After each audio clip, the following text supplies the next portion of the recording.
right? So maybe in the real world, actually it's false. It's falsified information. So how false can it be?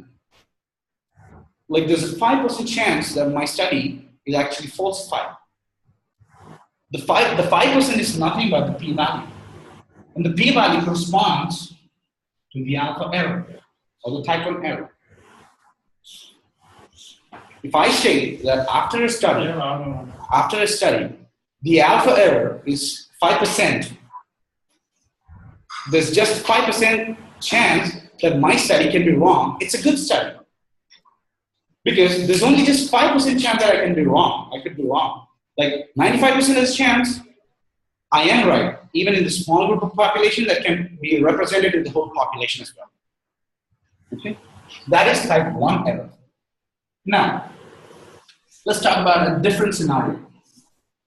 Let's say that I chose a null hypothesis that loperamide does not treat diarrhea. This is my null hypothesis, right? Then I went on to conduct the study.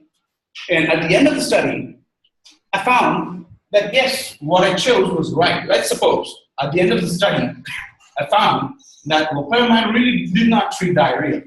Let's assume if that happens, if that were to happen.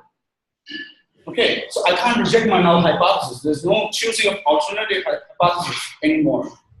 Okay, I have to stick on with this hypothesis. I couldn't disprove myself. So the idea that I came up with, I mean, at the back of my mind, I wanted to prove that loperamide treats diarrhea.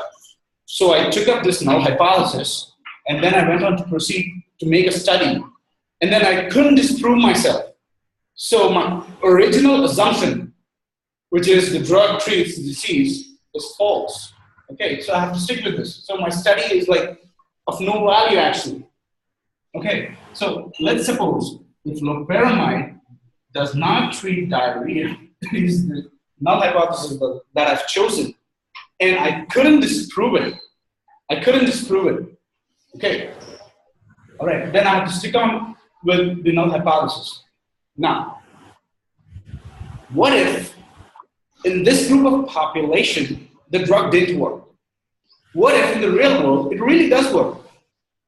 There could be a chance that in the population, it might actually work, and it's just in this group of people because of various other environmental factors or maybe some factors that this drug is not working on these people, but maybe if I introduce it to the market, maybe it will actually work. Now that assumption is type 2 error, otherwise called as the beta error.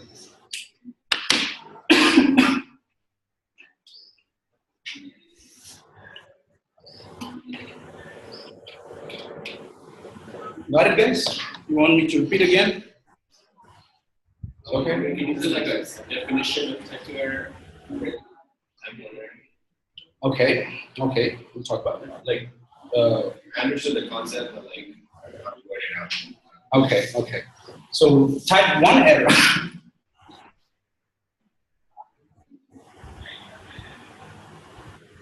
Or the alpha error is defined as a probability that the study could be wrong by chance alone. And the criterion for this definition is that you reject the null hypothesis. So the probability of rejecting the alternative hypothesis is type 1 error.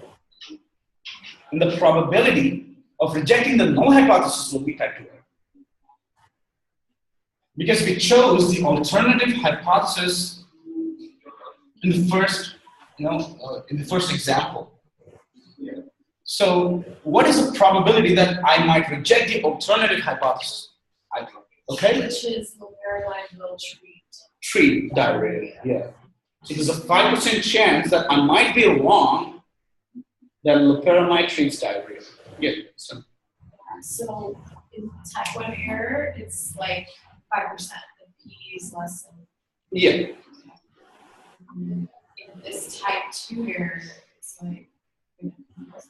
Well, the percent doesn't matter. Percent, yeah, it's just like you're just giving it to a different population, Absolutely. so it might work. It might work in the real world out there.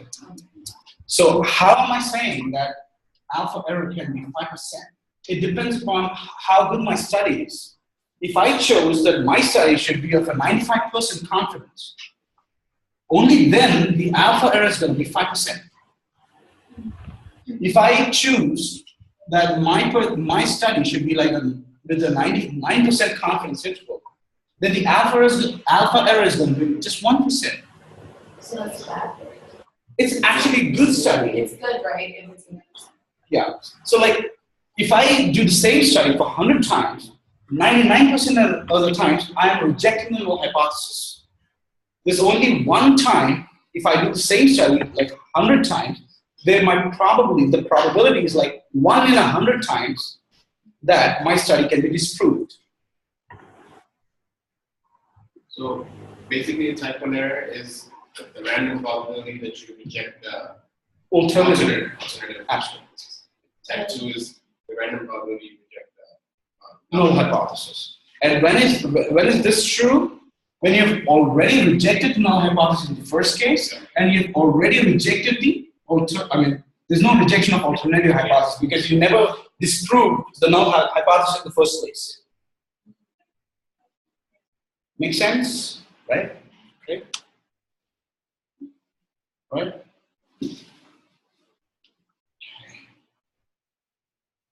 So that is null hypothesis, alternative hypothesis, then alpha error, beta error.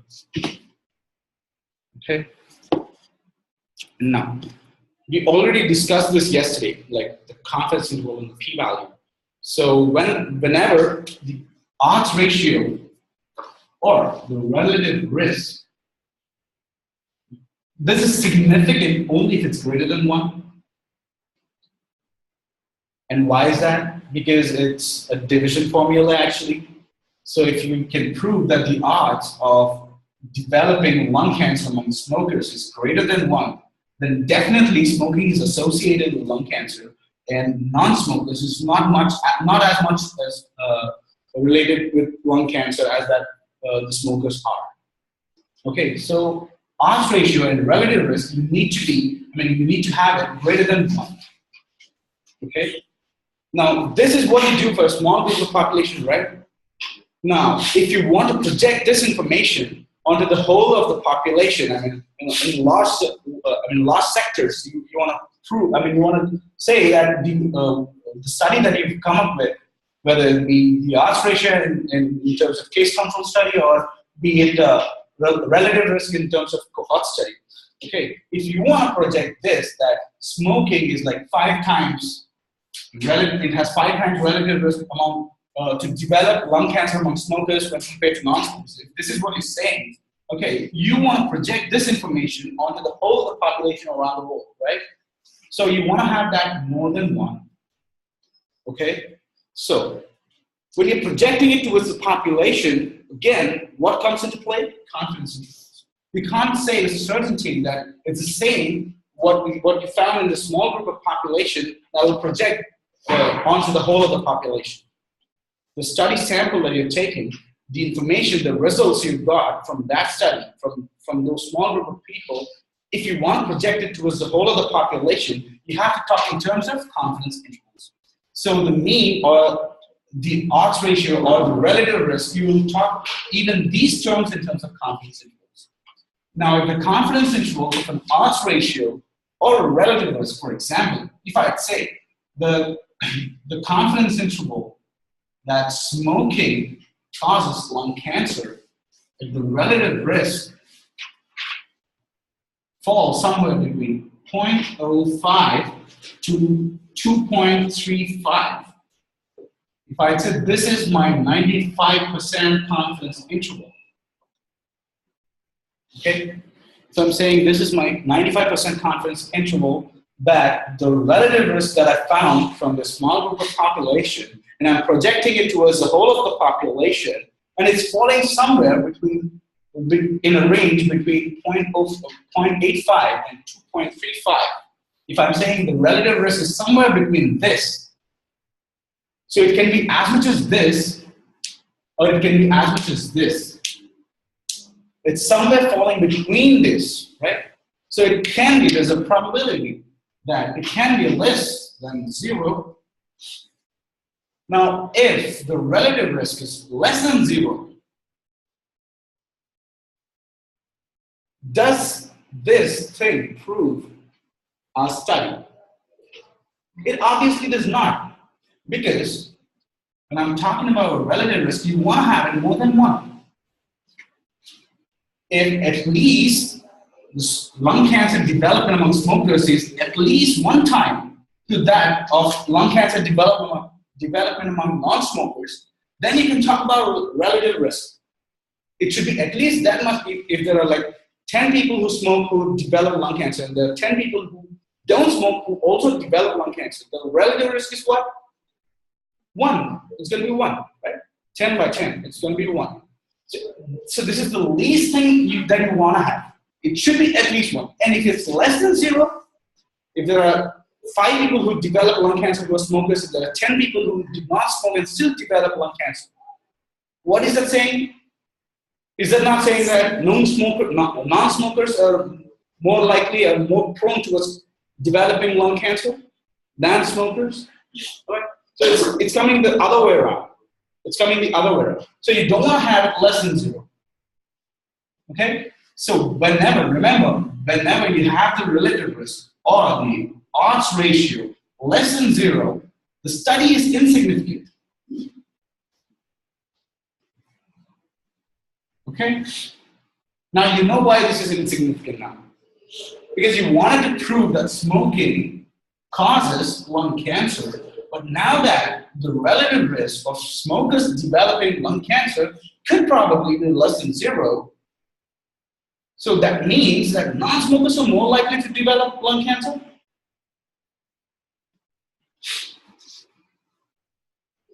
There's one person who's asking for beta error one more time. Okay, I'll talk about it. Just give me 1 moment. Okay? So if the relative risk or the odds ratio is less than 0, the study is insignificant. Even less than 1 is insignificant. Yeah, sorry, I'm so sorry. I'm terribly sorry. I'm so sorry, it's less than 1 actually. It's less than 1. Okay, I'm so sorry guys. So if it's less than 1, relative risk, odds ratio less than 1, study is insignificant. But can the relative risk or odds ratio be like say 0.93?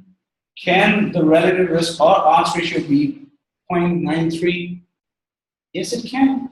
This is the value you got after the study. Now, what information we derive out of it, what inferences we draw out of this, that's entirely a different issue. If it's coming less than 1, yes, the study is like disprovable.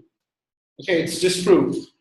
We thought that probably smoking is causing lung cancer, but the relative risk, if we found that it is like 0.93 less than 1, then this assumption is wrong. Now, if I rather say that with this hypothesis, smoking causing lung cancer, and I got the relative risk to be like 9 times, for suppose, then I would say that, 9 times, like smokers are 9 times at risk of developing lung cancer. Because they're more prone to developing lung cancer. My study is true. My assumptions are true. Okay?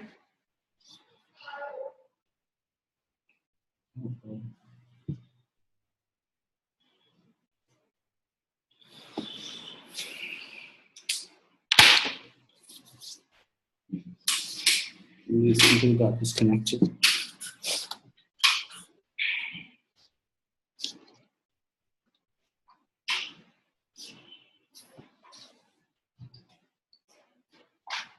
Are you getting like what I'm trying to say? Things.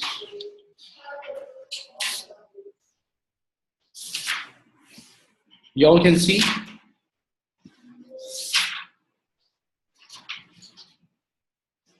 You just got disconnected, I suppose. No? It's still there? Everybody in there? Okay. Okay. There's one person who asked me to repeat beta error one more time. I'll just give a brief account of that and we'll move on. Okay. So beta error.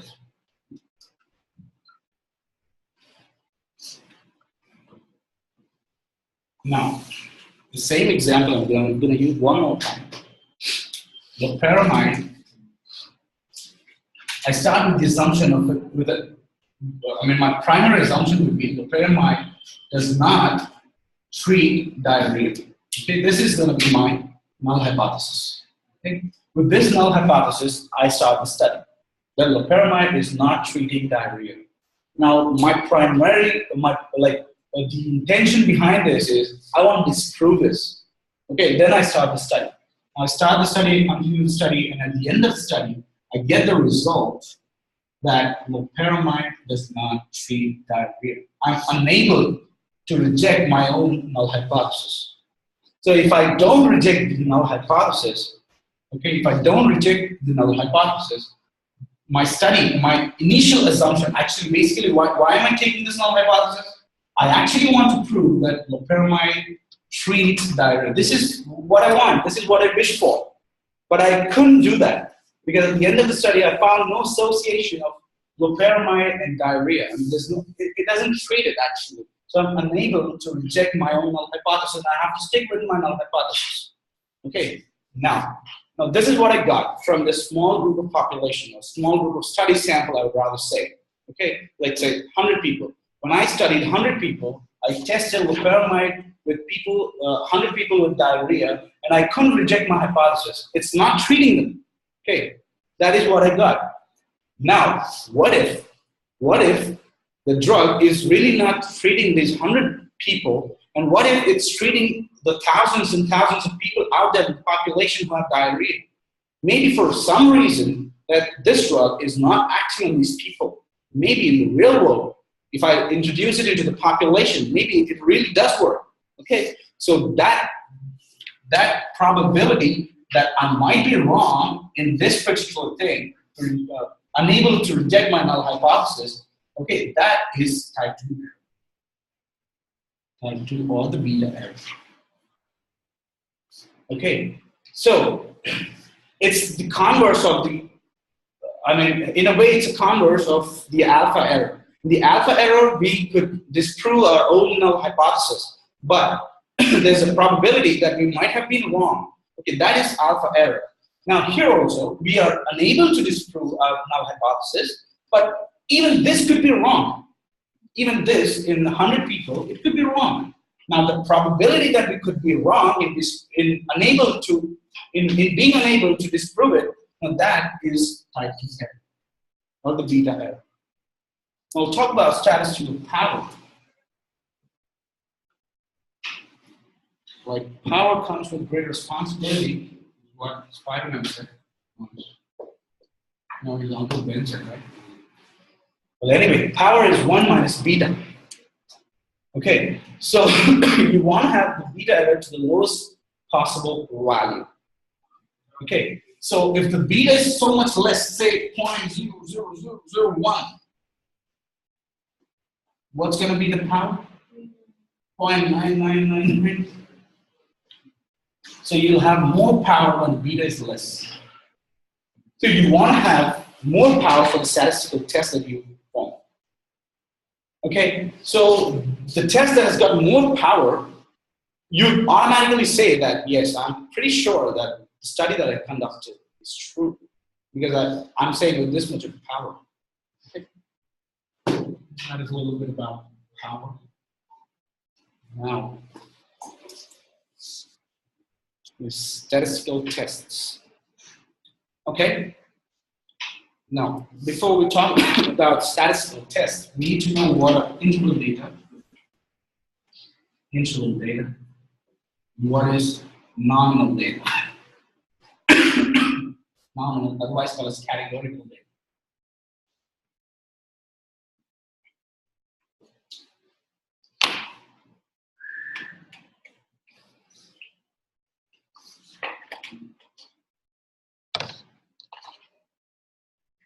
Okay, interval data basically deals with means. I mean, it deals with numbers. Okay, numbers in a way like, okay, I'll just tell you in a moment. And nominal or categorical data, they are mutually exclusive, most of the times, mutually exclusive groups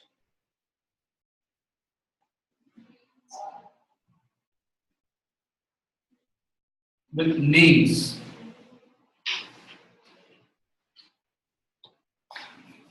Okay, interval data deals with numbers, nominal or categorical data. It deals with mutually exclusive groups with names. Okay, just have it on the back of your mind. I'll tell you. Okay, now you're doing a study among two groups. Okay, among two groups.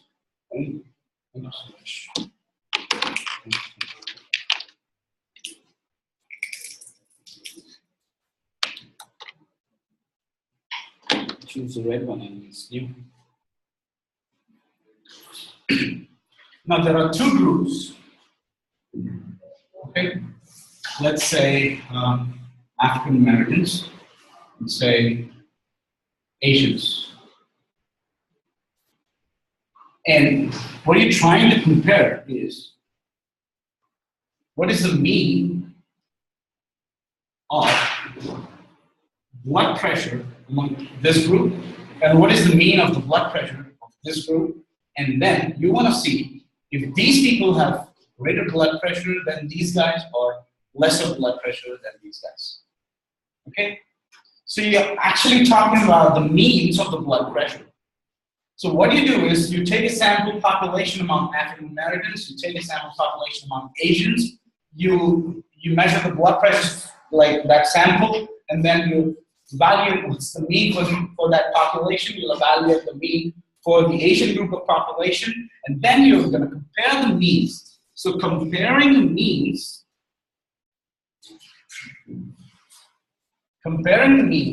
you got to use either a t-test or ANOVA.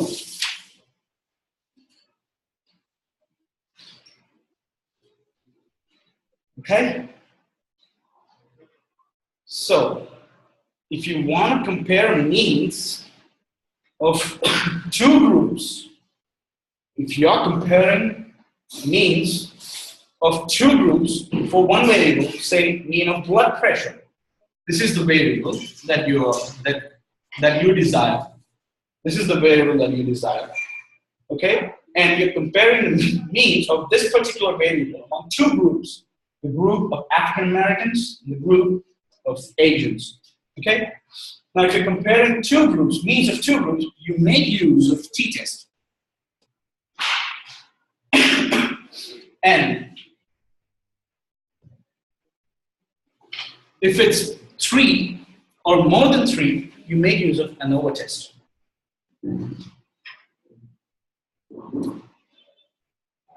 Okay?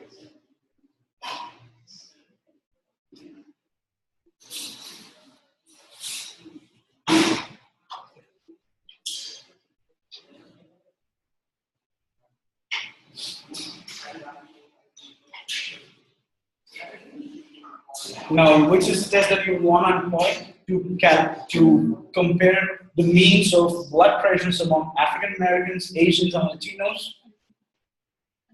ANOVA, because it's more than 3 groups, 3 or more than 3 groups, you make use of ANOVA. ANOVA is nothing but analysis of variance. Okay, that's the acronym for that.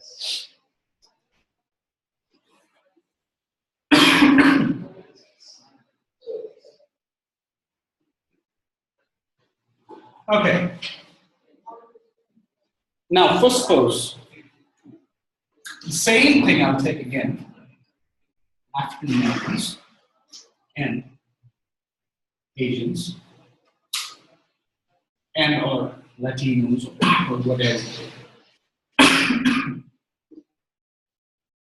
Now, the variable that I'm picking up is blood pressure. Rather, I would say high blood pressure, say hypertension. Okay, my variable is hypertension. Now, I want to say I want to compare what proportion of African Americans are hypertensive when compared to Asians, when compared to Latinos, and so on. So we're talking about proportions. Okay? So what percentage of population within African Americans are hypertensive? You don't need numbers here. In order to find out what proportion or what percentage of the population among African Americans have hypertension, what do? You just make a table, okay? Hypertension, no hypertension. That's all that you require. People come in, you measure the blood pressure. If it's more than 140 or 90, you say plus, yes. You say yes. And if it doesn't, then you say no. The next person chips in. Again, you compare the blood pressure. I mean, you measure the blood pressure. If he has blood pressure greater than 140, yes. No. Yes. No. No. No. No. And so on. So here you're not dealing with numbers, are you? Seriously, you're not dealing with numbers. These are mutually exclusive clauses. It can be either yes or no. It can be either greater or lesser. It can be positive or negative. So these are mutually exclusive groups. You can have only one of the outcomes. You can have either of the outcomes only. These are mutually exclusive classes. Okay? So mutually exclusive classes are seen in categorical data. This is categorical or nominal data. So eventually, what you do is you see that, say, 5% of the population, 5% of all the African Americans have hypertension. Let's say 1% have, among Asians have hypertension, and among Latino, like 0.5% of Latinos have hypertension. Now you're comparing groups with categorical data, and you're doing what? You're comparing the proportions of percentages. So comparing the proportion of percentages is done by this test called chi-square test.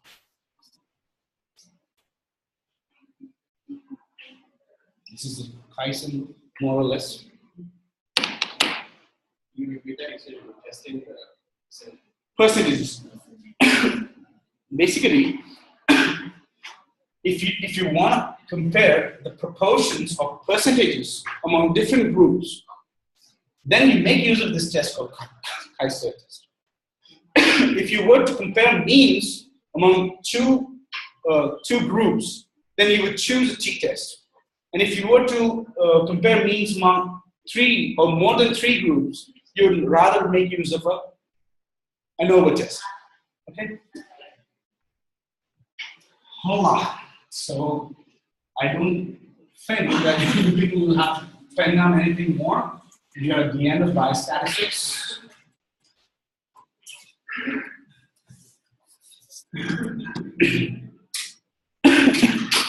Just for completion's sake, what we'll do is we have 2 problems, 2 questions. We'll get them done and then start psychiatry.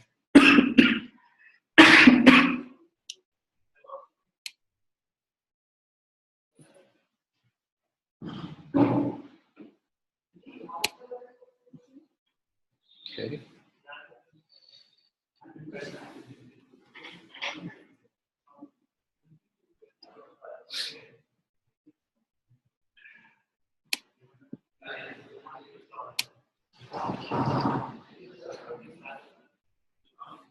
Okay, here's the question.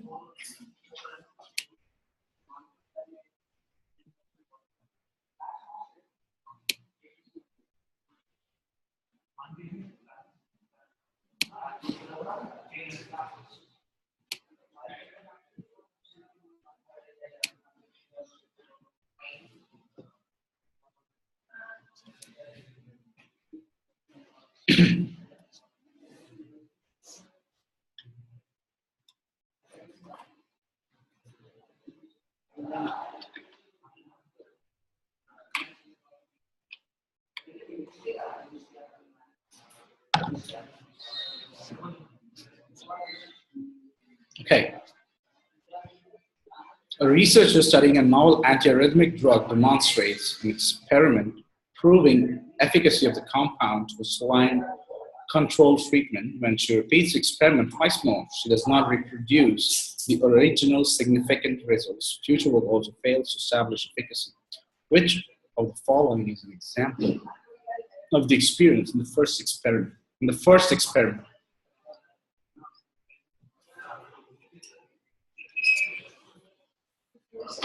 She actually proves it. So that's what I'm saying. Just saying the first experiment she proved it. yeah, the following experiments, I mean, she disproved herself twice.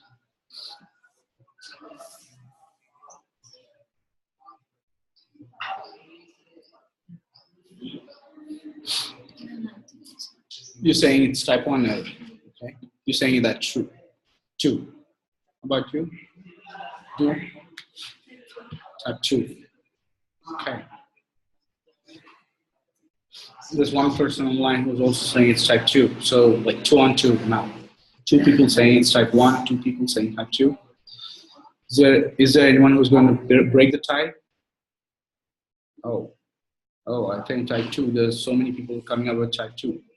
Okay, all right. The answer to this question is type 1 error. Congratulations to the 2 people who got this right. But it's really important to know, like, how you arrived at this conclusion. Okay, let's talk about it. Okay, now here, the first time she got it right. The next 2 times she got it wrong.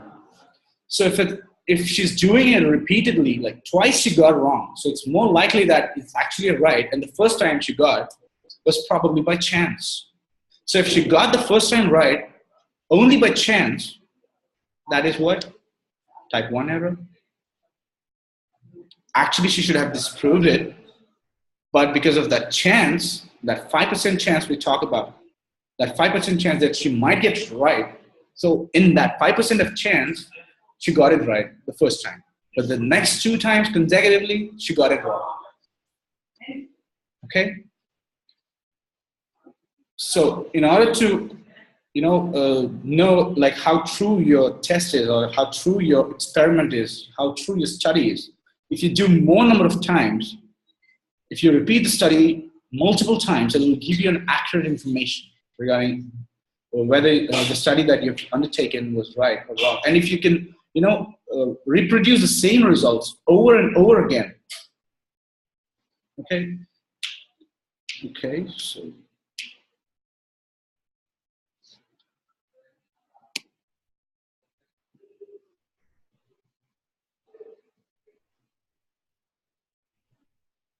No. After first time, she didn't think like it. I got it by chance. No, it's the other way of interpretation. No. I'll tell you again. See, look, the first time she got it right. Okay. Now, if her study were to be true, the first time when she got it right, if that were to be true, she should be able to reproduce the same result multiple number of times over and over again. But the next 2 times, she got it wrong. Since she got it wrong, it's likely that the first time when she got it right, it could have probably by chance. Okay? That probability of getting by chance is the alpha error. Like she proved it in this small population, but in the real world, it could have been wrong. And that is understood from her failure for the next 2 times. Okay, so now I'm kind of understand type 2. So it means like she would have got it wrong by chance. I mean, she would have got it wrong the first time, and then she gave like the drug to the market or whatever, then she would have got it right there. So that's type 2 error. Yeah, that is type 2 error. Okay. Everybody comfortable with this? The last question for today and from biostatics would be this. Just zoom it. Okay. Okay. All right, folks.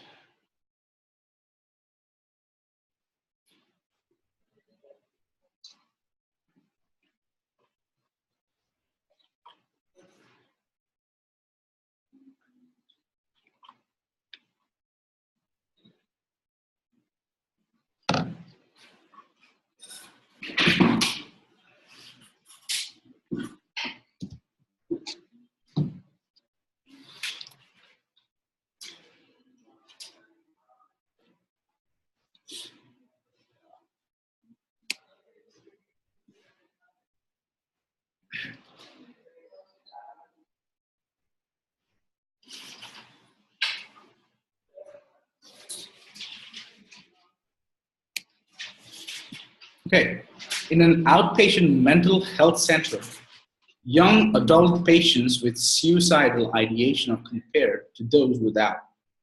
A previous diagnosis of borderline personality disorder was identified as a potential risk factor in this case control study and is further examined for statistical significance. The 95% confidence interval is approximately 0.83 to 1.74. The results show which of the following, the results show, it's the box out there, suicidal ideation, BPD diagnosis, and all that. Now, the question for you is, which of the following is the best way to describe the results of this study?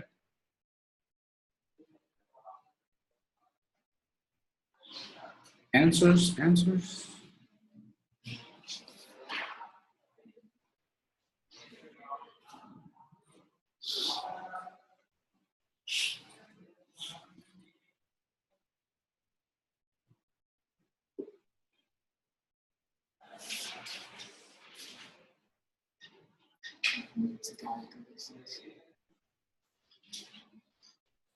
Okay, let's do this. Right. The first principle that you've got to bear in mind is forget the calculations. Nobody is going to ask you for calculations. No. When he's giving you such a lengthy question and you want to solve that in 1 minute or say 1.5 minutes. So the best strategy is to rule out other options just by reading the question. Now the buzzword here is, he's telling this is a case control study. If it's a case control study, all that you need to look in the options is whether there is odds ratio or not. In case control study, you don't come up with a relative risk or attributable risk. So you've already ruled out 4 options. All that you've left with is 2 options. You all got what I'm saying so far? Don't even look at those options. You just saw relative risk, impossible. Attribute, impossible. Just rule out A, B, E, and F because it's a case control study. It's not a cohort study. Had it been a cohort study, you should have thought about the attributable risk or the relative risk and all that stuff. It's a case control study. He's given that to you. Rule out A, B, and E, and F. Right? Now you're left with C and D. You don't even have to calculate. Look at the last part of the option. Statistically significant, statistically insignificant. Where's the confidence interval? What is the confidence interval? It is less than 1. Finished. You don't even have to put the pen on the paper. You could solve it right away. So I want all of you to, kind of orient yourself into this kind of preparation. Why is it less than 1? Yeah, here he is given the confidence interval as 95% confidence interval, 0.83 to 1.74. So it's less than 1. So obviously the study is insignificant. So you rule out A, B, E, and F, and among C and D, the confidence interval is less than 1, so it can be C, it's D. Okay? How about you, ma'am? You want me to go through it again? So it is C, right? No, I'll tell you why. Now here he's saying the 95% confidence interval is approximately what? 0.83 to 1.74. We just talked about this, whenever the odds ratio or the relative risk, if it's less than 1, the study is insignificant because we're not deriving anything out of it. If it's at least 1, we can say that smokers developing lung cancer are at least as much as those people who don't smoke and still develop lung cancer. Okay, if it's 1, if it's equal to 1. If it's greater than 1, then we can say that definitely smoking does cause lung cancer than here in this case, BPD. Okay, borderline personality and suicidal ideation. So you want to have a relative risk. In this case, since it's a case control study, you want to have the odds ratio to be at least 1 and it should be well over above it. Got it? Everybody? Yeah, it's over 1, right? Which thing? Odd ratio expression is over 1. It's not. And how is it? Why is it B? It should be C, right? Look, the 95% confidence interval is approximately what? 0.83 to 1.74. Here is saying that the 95% confidence interval is falling between 0.83 to 1.74. Okay? So he's saying that the odds ratio is somewhere in this category. Yeah. Okay? Like what we just talked a little while ago, odds ratio or relative risk, if either of these is less than 1, then the study becomes insignificant. And I told you why it becomes insignificant, because you're not able to prove your own thing. Like if I'd say, if this is lung cancer, if this is no lung cancer, if this is smoking, and this is no smoking, okay?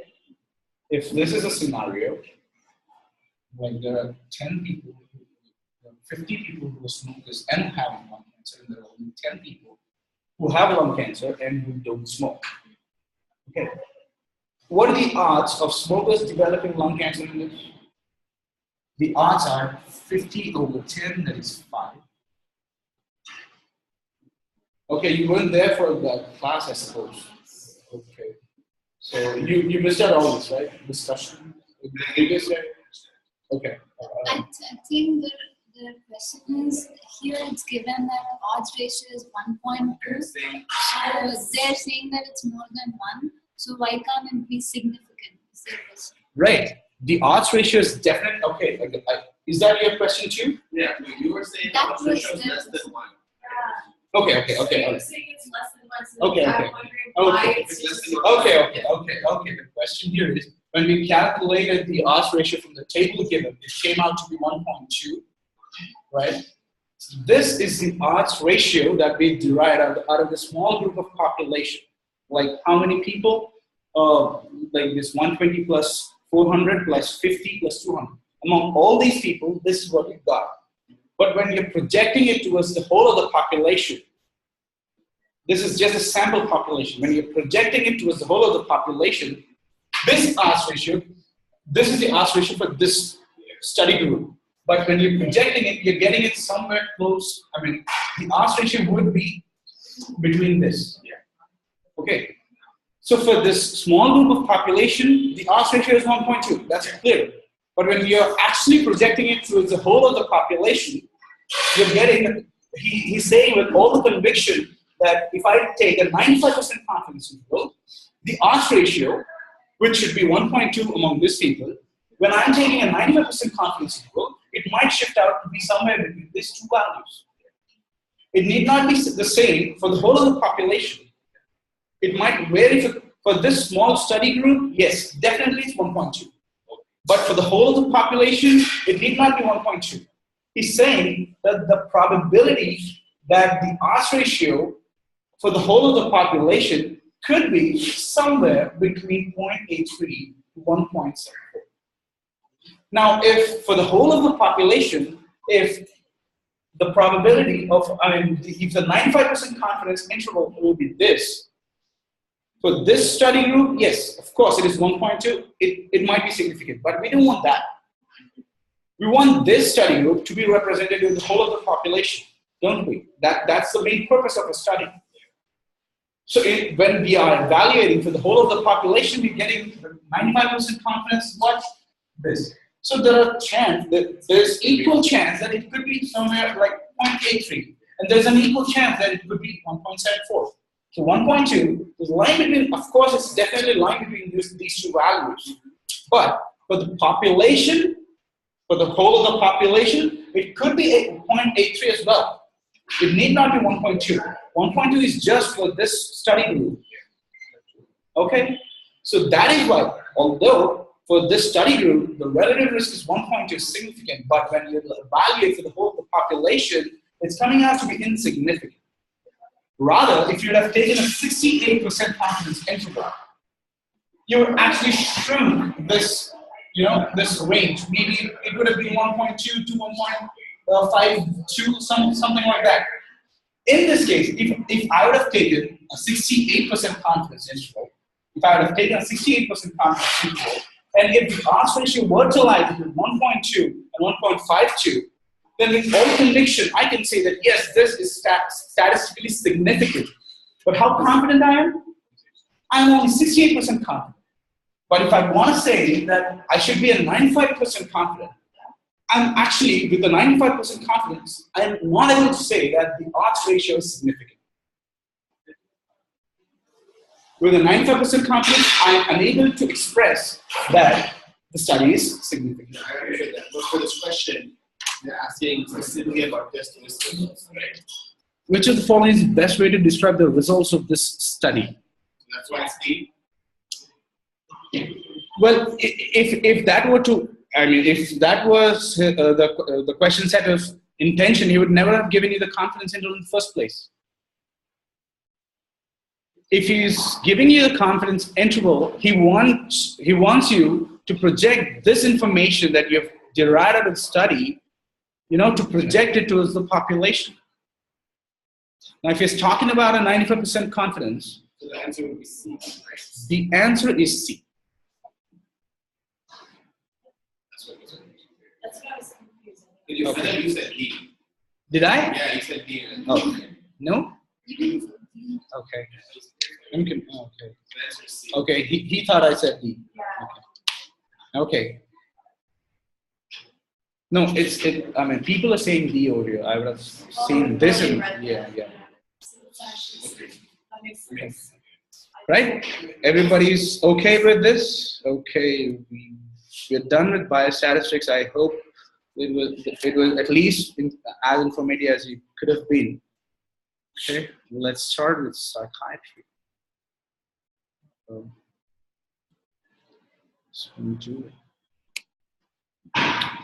Okay, I'll give you all like a 2-minute quick break. Just have some water, maybe. You don't need it. I need a bit actually.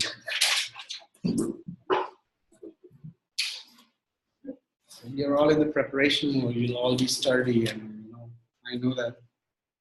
I'm out of it actually.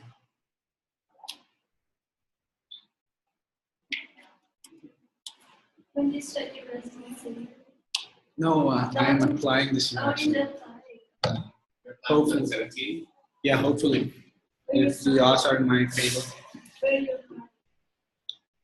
you No, for 2018 residency, I'm gonna apply in this year, like September. yeah, for the 2018 residency.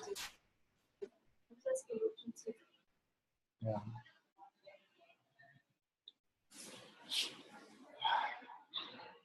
So how far are you in your preparation? Like, 1 month in. make sure you plan out a schedule or something, like decide like I want to do it in 9 months, 6 months, whatever you feel like. 6 months. You would say pick a date. Don't take the date, but yeah, you just write it on your paper that I'm going to take it by like July, September, whatever. Stick to that and try to finish it off. Because once you're not all. I have finished my step 1, and there's been a little bit of slack in my preparation. I'm kind of bored actually, so and teaching has always been my passion, so that's the reason why.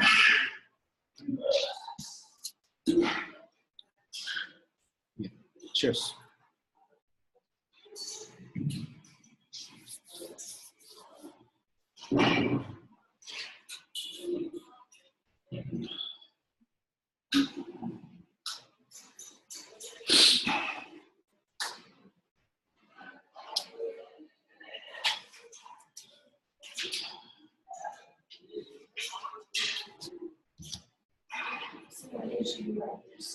Oh, excuse me? December, last December. Yeah. And there's a college in RIMS, Kadapa. Yeah. It's a government medical college. I did my graduation there, and later on I went to this Oslo's Academy here in this academy. Later, like last December in 2015, I thought I should be doing this. And I started preparation from March 2016, and I gave my exam on 14th of December.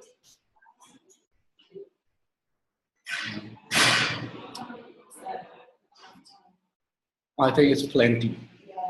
Yeah. I don't know. I mean, If you focus, I think that's plenty. right now, I just finished my internship, so it's like. Yeah, take a little time, take some. Like both our moms are doctors. So Okay. they're telling us like not to go more than 6 months and like try to finish it. I would rather say don't keep the boundary, like don't keep this time limit as something, really very significant. Because at the end of the day, what matters is your scores. You want to have high scores. I mean, I don't know what your idea of a score is. Like whatever you're aiming for, just trying to achieve that. Just fix to it, do it. It doesn't matter if you do it in like 5-6 months or you take 1.5 years. Really less. There are people talking. I'm going to the next. Okay.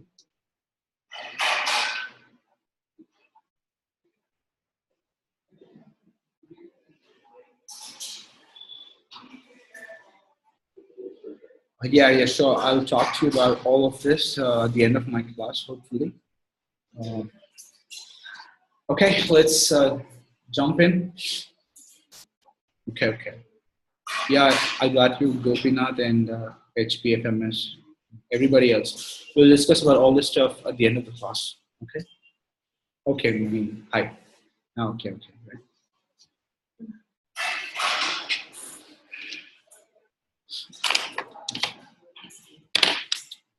Okay, so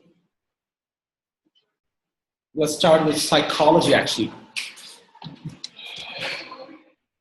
So you want to know a few things about psychology. I would recommend not to go so much deep into this. There are not many questions on this. You'll waste your time trying to read Sigmund Freudian psychology and all that.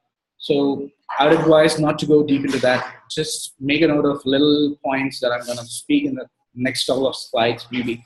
Okay. So learning, there's 2 types of learning. There is classical conditioning and there's operant conditioning. Okay, the classical conditioning, it basically deals with involuntary responses, whereas operant conditioning, it deals with voluntary responses. Okay, now I'll tell you with an example, like what is classical conditioning. So you all must be knowing about the famous Pavlov's dog experiment, wherein the food was brought and the bell. He used to ring the bell, and he was conditioned to that ringing of the bell, and the dog used to salivate. Right? Now here, what is the conditioned stimulus? What is the unconditioned stimulus?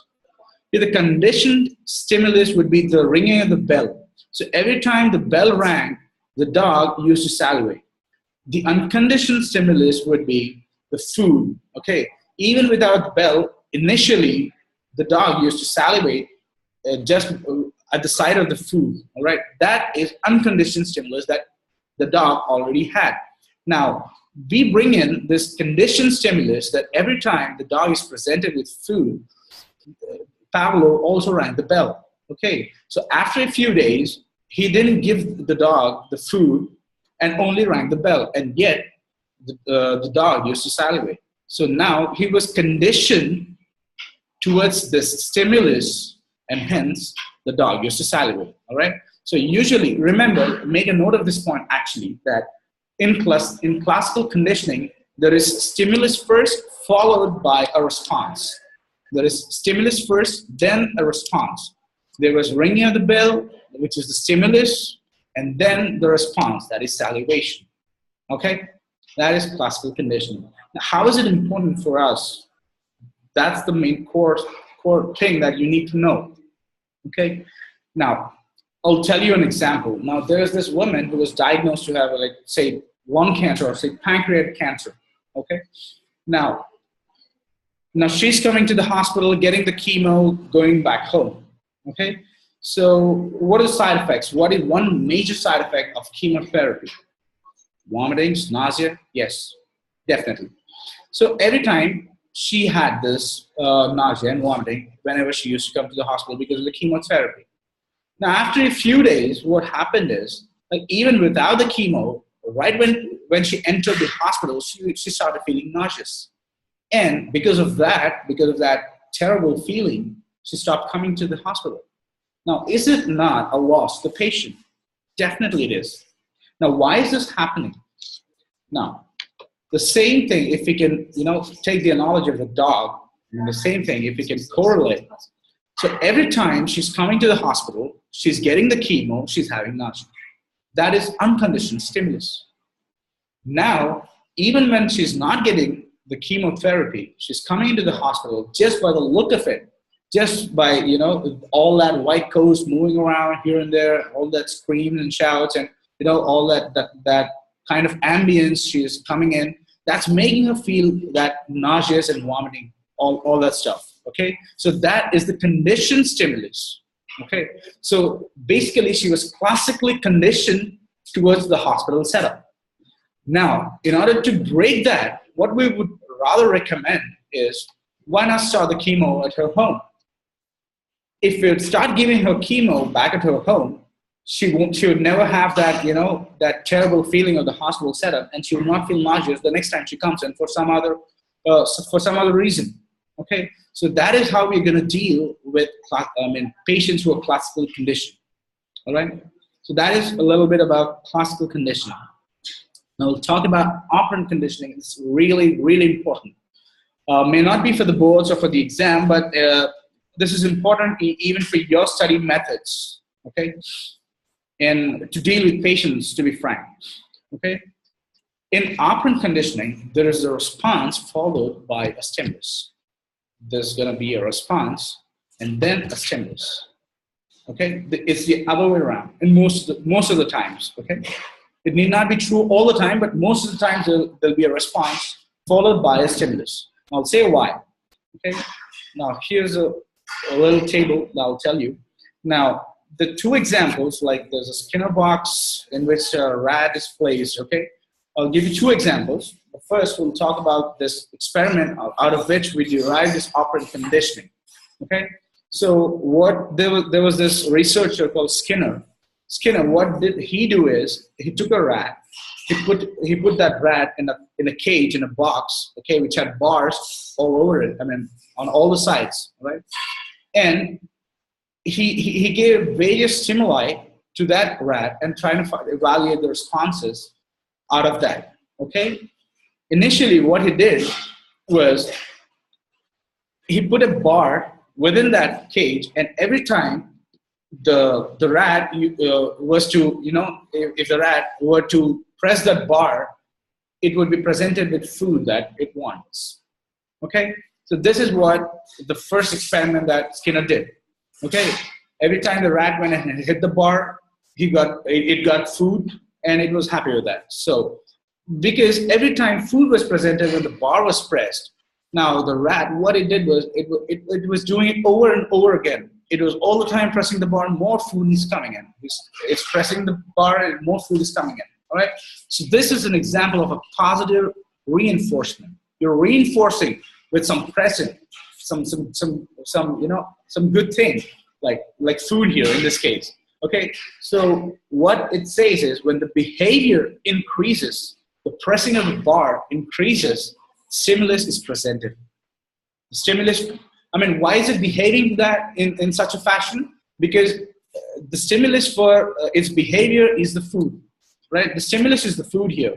Okay, so over and over again, the rat is pressing the bar, and it's presented with food, okay? So as the behavior increases, the stimulus is being presented to the rat, okay? That is positive reinforcement, okay? Now, in the second experiment, what Skinner did was, he kind of made arrangements that if the rat didn't press the bar, it would get electric shocks, tiny electric shocks. So in order to avoid the electric shocks, the rat had always wanted to it should be pressing the bar over and over again. Here also, like the behavior is increased. It's pressing the bar over and over again all the time. Now, why is the rat pressing the bar here? It wants to avoid the aversive stimuli. The noxious stimuli that it's presented with here is the electric shock. In order to avoid that, it's pressing the bar. So here is what, as the behavior has increased, the stimulus is absent. Whenever it pressed the bar, no electric shock. If it didn't press the bar, the shock comes again. So in order to avoid the aversive stimuli, the rat is pressing the bar. This is negative reinforcement. Okay? Now what is punishment? Now there's this little baby, she's crying all the time, and you present her with a candy. And every time you present her with a candy, she stops crying. Okay? So this is punishment. Now I'll tell you, this is punishment actually.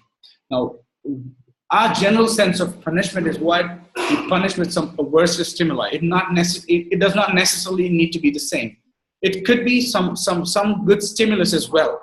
Okay, if you're presenting the baby with a toffee and its behavior is decreasing, that is crying is decreasing, it's a way of punishing the baby, all right? That. In the same way, if you were to, hit the baby, or if you were to yell at the baby whenever she cried, and because of the yelling, the baby, if the baby stopped the behavior that is crying, even that would account for punishment. Okay, so punishment in a general sense is when the behavior decreases, stimulus should increase. Okay, so for increasing stimulus, the behavior decreases.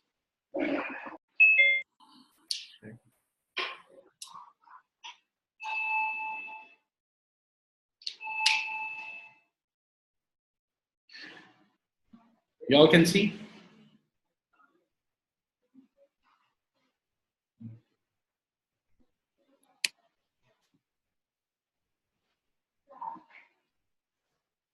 Okay. We'll just slide snap, I suppose. Okay. All good? Okay. Now, if there is no stimuli presented to the same rat in the Skinner box, if food is not given, and even the rat's behavior is going to decrease, that is extinction. So even if the rat is going and pressing the bar, and if food is not being presented to the rat, what it will do is, over a period of time, it will stop pressing the bar anymore, because it's not presenting it with any food anymore, right? So that is extinction. Okay? Okay. Now, we'll deal with this with another example. Now, let's say there's a corporate company and it has so many employees. Okay? Now, what would be the ideal, policy of a corporate company? It wants more people to work for them, and it also wants more productivity out of them. That would be the core thing that they would want from the employees. Now, what they would do is, now they'll come up with this plan, this new plan, that they're going to give incentives to the employees who are going to overwork. They're going to do some extra time. Okay, so with this stimulus that they'll be given bonus, what the employees will do is they'll start behaving. They'll start increasing their behavior. That is, they'll work extra time. That is a means of positive reinforcement. Okay, so similarly, now, what if the company says that if you don't work for the extra time, you'll be fired? If you don't work for extra time, you'll be fired. If this would be the company's policy, that is, they're reinforcing negatively. So they want the behavior to increase, but the stimulus is the getting fired. So in order to prevent getting fired, that is, to prevent the aversive stimulus, the employees will start working over. Okay? So that's a general sense of idea. I hope you understood this. It's not pretty important for the boards, but just have it at the back of your mind. You might get 1 or 2 questions out of this. Okay. Now we'll move on to something really important and interesting: ego defenses. Now, before I can start speaking about ego and rest of the psychology part, let me emphasize this really very strongly, that there's no thing that is proven in psychology. It's all theory. Okay, we've come up with these theories by by observations. I mean, we observed. This guy Sigmund Freud. What he did was he had 3 kids. He started observing them, and then for a period of time, he drew conclusions out of their changes in behavior and came up with his theory. It's theory only. It's not proven. It's not a fact. All right. Okay. So this is the theory that we've developed so far, like from ages till now, and this is what we have, the best possible thing right now in our hands. Okay. So based on this, we'll talk about the next part in psychology. Okay. Now we'll talk about ego defenses. Now, what are these ego defenses? What is ego in the first place? Okay. Now, there's this perception that every person is born with something called as an id and a superego. Okay. Now, what is id? What is ego? And what is superego? So, id is something that will persuade you towards being withdrawn. Like, it will tell you that doing a particular act in the society or in a public place is actually wrong. Okay. It kind of builds that kind of thing wherein you feel like doing anything in the society will be wrong. Like, what would people think about me? If I'd smoke on the road, what would people think about me? I shouldn't be doing this. I should like go into it like a corner of a street where nobody's seeing, and then I'll go smoke a cigarette and I'll have a puff or two, then I'll skip from there. So that is what your id tells you to do. Now, what is superego? Superego, it's kind of a disinhibition of your subconscious mind. Okay, so it kind of disinhibits everything. Like, it would say to you that, okay, you're the supremo. You can do whatever you want because you're the supremo. I mean, you have all the rights to be doing anything that you would like to, and it's nothing wrong because you should be yourself. That is what your superego will persuade you towards doing. Okay. In the same example, like smoking, now this guy, what he'll do is there'll be a crowd of like say a live concert. He'll go into a live concert and start smoking. He won't mind if other people are getting disturbed because of his behavior. That is what is superego. Okay, we come across such kind of people every now and then. Okay, so in those people, this superego thing is slightly much more higher than their id. Okay, every person have this id and every person has this superego. A person is said to be balanced when he can balance out this id and superego, and that balance out of the id and superego will be your ego. Okay, your ego will tell you that, okay, I don't have to like be so much private for smoking or to go to use the washroom, and at the same time, I don't have to do this in order to create inconvenience among other people as well. Okay, so he's kind of a mature person. He would rather say like, okay, I'll smoke maybe on the street, but when it's not crowded. Okay, when there's not a lot of crowd, I can smoke on the street as well. That's what your ego will say. And I'll use public bathroom. Okay, no, it's not a problem. I mean, I'm whereas your superego, you would urinate in the public places then and there itself. He would say, I wouldn't mind doing this. It's my nature's call. I mean, it happens to everybody. That's what his argument will be. Okay, that's the kind of argument that he'll come up with. The person with a superego. Okay, so this is a brief account of what ego and superego and it is.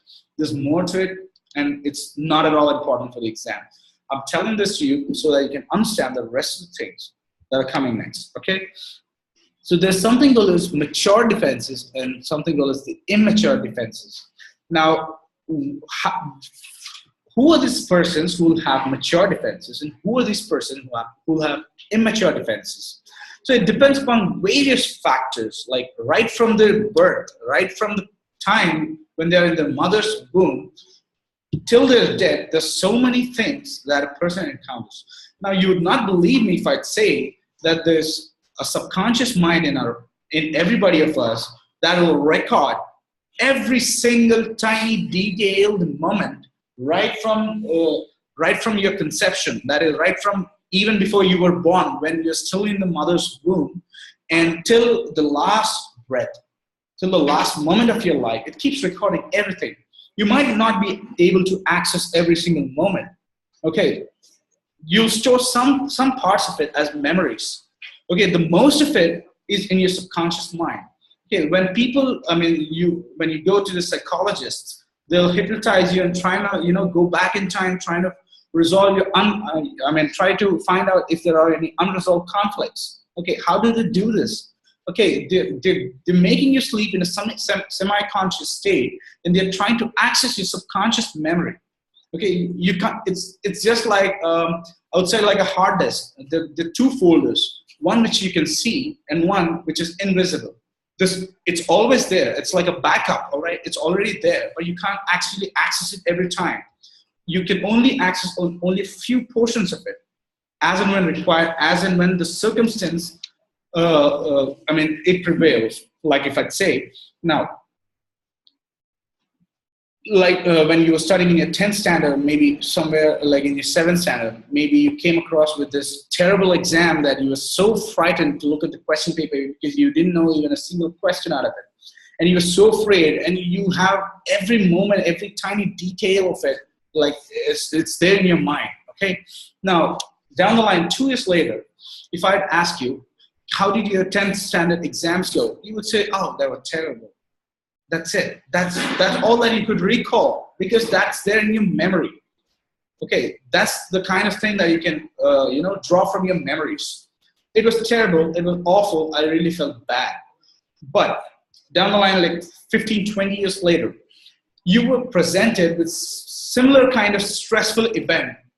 The intensity of the stress, the amount of stress that you have now was almost on par with what you felt when you were giving your 10th standard exams. Now, if that kind of stressful, situation arises now it's almost like it's similar almost. It's like matching the same thing. The stress levels are matching the ones you had previously. Now, at this point of time, you kind of access your subconscious memory and derive so many things out of it. Oh, this was the kind of situation I've had before. And how did I try to overcome it? How did I try to cope with it? What did I do to myself in order to calm down? So back in 10th standard, the things that you did in order to cope up with this stress will be like a kind of knowledge that you already have in order to deal with the present circumstance. Now, if you've dealt with it in the past in a more mature way, you chose that, okay, let it go. It's not a big deal for me. Even if I got low scores on that, I'm going to do it better the next time. If that was your attitude back then, the same kind of attitude you move forward in your life. Even if the intensity of the stress that you'll encounter later in your life is even more than what was compared in your previous life, you'll still have that kind of attitude towards going for it. But suppose if you were withdrawn back then, you'll be withdrawn much, much more this time. Even with, petty little things, you get so stressed out and you feel like, I can't do this. You will feel helpless. You'll feel worthless. Okay, that is the kind of defenses that you have. So if you're dealing with these stressful circumstances in a positive way, you tend to procure more mature defenses. And if you deal with them in the negative ways, you tend to procure more of the, this immature defenses, all right? So that is a general sense of ego defenses, all right? Now let's get started. Now, among the immature defenses, I've listed a few. I've listed most of them. Let's talk about each of them individually. Now, acting out. Now, what I'm going to do is, instead of, defining each and everything, which is like hard to remember, what I would do is I'll give you a circumstance and how would people react. I will show that to you. And based on that, we'll talk about the kind of ego defense they they would have probably used in that particular circumstance. Okay. All right. So acting out. Now, there's this cute couple, a husband and a wife. It's been 1 year. They're happily married, and the husband is out for the office, and the wife. It's their anniversary today, and the wife, she has prepared a nice cake for her husband, and she's all waiting, dressed up poisely, and she's all there waiting for him. And she's waiting at 7 in the evening, 8, 9, 10. Now 10 o'clock, maybe around 10:30 or so, the husband comes in. What would you expect the wife to be dealing with her husband? What's the kind of reaction she would be showing? She would literally throw all the utensils onto him. She would maybe swipe all that cake onto his face and maybe do all that random stuff. What is this actually? She's acting out. How is she acting out? I mean, there's this kind of stress on her mind that her husband doesn't love her, maybe, and she's so depressed. She wanted him to be there with her. Okay, now she's channelizing her emotions. She can't talk. She's not talking them right away. She could have chosen a more mature, because when she can talk, why did you do this? I'm so depressed. I didn't like this. But no, she's rather channelizing her emotions by showing up, by acting out. She's acting out onto her husband. Okay, that is acting out. Okay, I hope you all got a general sense of what acting out is. All right. People online, following me? Anything so far?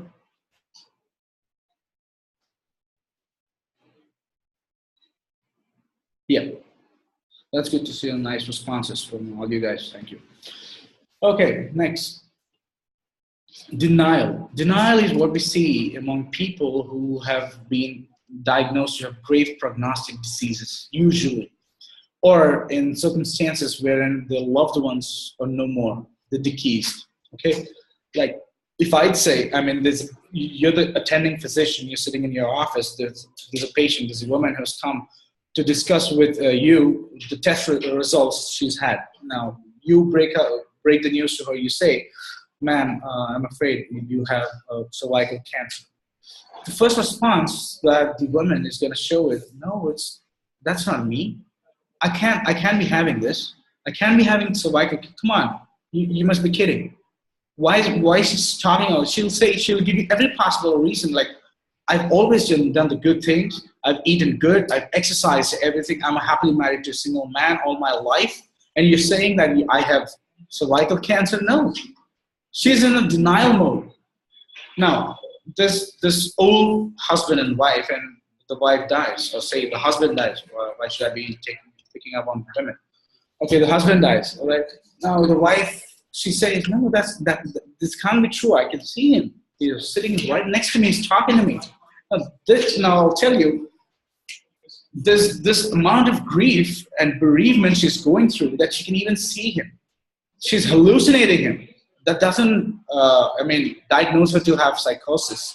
Okay, it's normal to, have hallucinations about people who are deceased, who are loved ones, who are very close to one. Okay, so she is basically in a denial mode. She can't accept the fact that the person she loved is. Yeah, absolutely, right. So that's denial, all right? Now, what is displacement?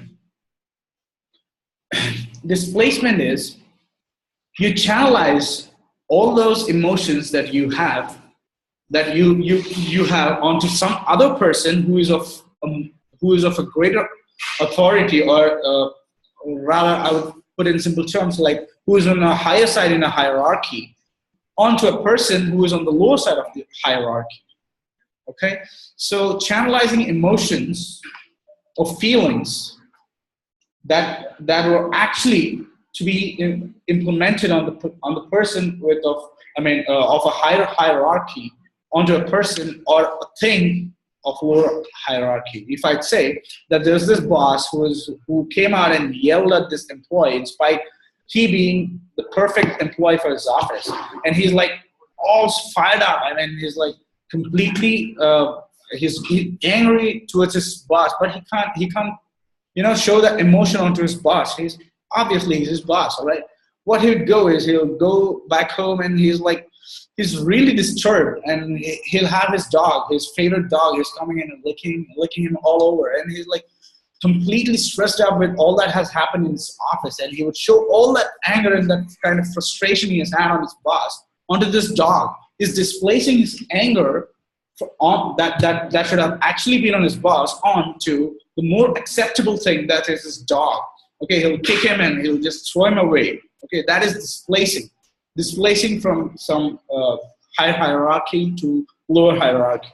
That is displacement. Now, we'll talk about dissociation. Now, this is pretty important, actually. Dissociation is, the people, do you guys like watch Telugu movies as well, Hindi movies? English movies, okay? There's this famous movie that came out like in 2007, I suppose, Chandramukhi and Aparichit. They were like more or less the same thing. You watched that? Okay. So in that movie, they characterize this, the protagonist, this guy, Aparichit.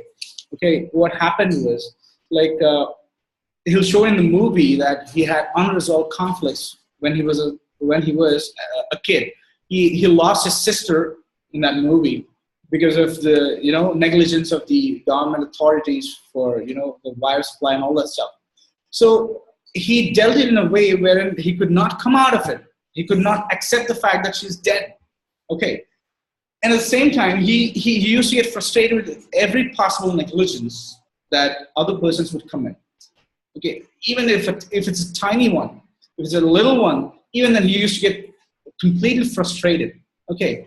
So dissociation is a kind of ego defense wherein you dissociate your own personality, your behavior, your memory, your cognition, your motor behavior, everything. You forget all that stuff, and you actually take up another person. So it's like two people living in the same body.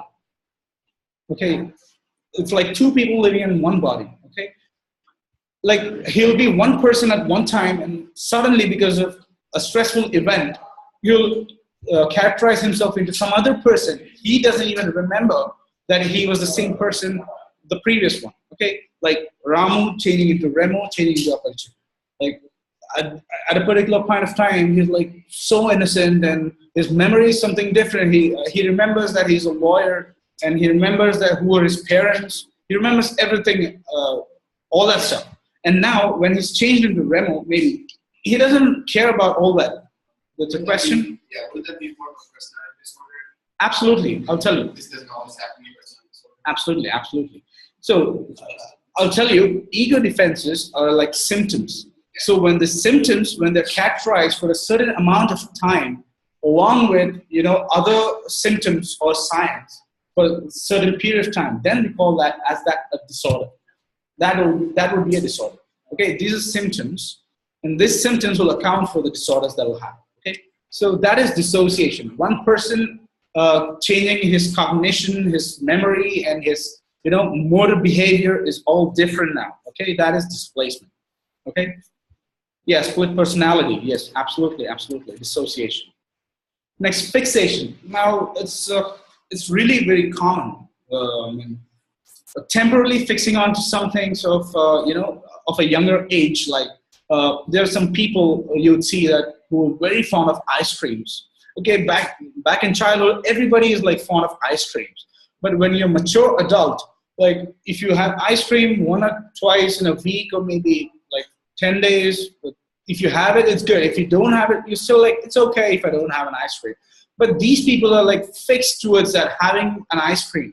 Okay, they're like, they want to have ice cream every single day, maybe 3 times a day. Okay, or they're playing video games still. I mean, they're playing the soccer, FIFA, maybe whatever, Xbox games, all that stuff. I mean, they're addicted towards it, even when they're like 35, 40 years old. They're fixating towards a certain, they're fixating towards younger ages, personality and all that things that you would have done at a much younger stage. Okay, they're fixating temporarily, only when they're like faced with this stressful condition.